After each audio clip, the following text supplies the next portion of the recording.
गुर प्यारी सात संगत जी, राधा स्वामी जी। सात संगत जी, हजूर को बाबा जी महाराज ने एक पत्र में परमार्थी के लिए रहनी बताई और इस प्रकार आदेश दिया। जिस वक्त सरकारी काम कर चुको फिर किसी के साथ नहीं बोलना और शाम के वक्त 6 से 8 बजे तक भजन में बैठना, फिर 8 बजे से 10 बजे तक सत्संग करना।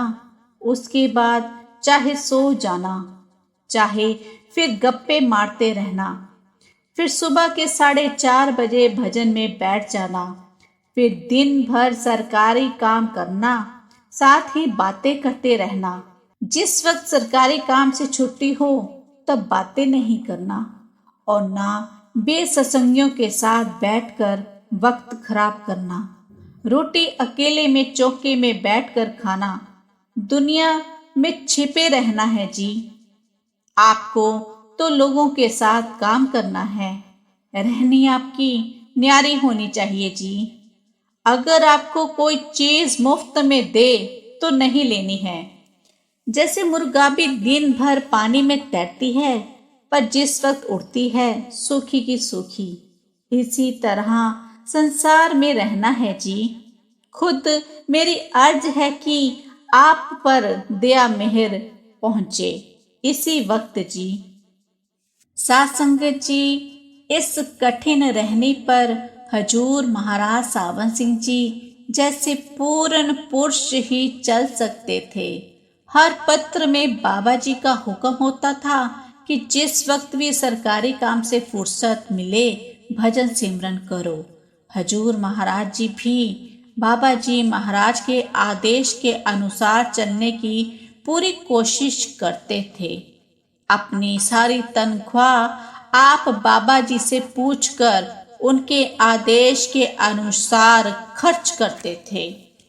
बाबा जी कभी कभी स्वयं आपसे आने वाले वर्ष की आमदनी का ब्यौरा पूछते और फिर खर्च करने के बारे में आदेश देते। 25 नवंबर 1898 के पत्र में आपने हजूर को लिखा, यह भी लिखना कि रुपया इस साल में कितना आएगा। तनख्वाह और भत्ता एक माफिक है या अलग लिखना। फिर मैं आपको इस साल की कमाई खर्च करने के बारे में बताऊंगा और आप मेरे प्राण हो जी, खुद मेरे साथ रहोगे।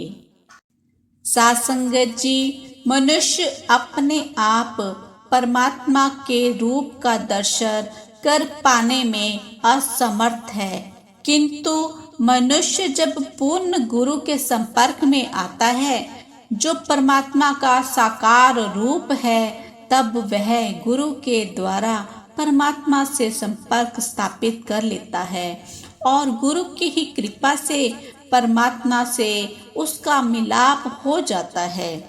एकमात्र गुरु ही हमें मार्ग दिखला सकता है, हमारे पापों की सफाई कर हमें पवित्र कर सकता है और आंतरिक शब्द धुन से जोड़कर हमें अलख अगम तक पहुंचा सकता है। अन्य सभी प्रकार के बाहर मुखी धार्मिक क्रियाएं व्यर्थ हैं, वह हमें केवल गुमराह करती है। राधा स्वामी जी।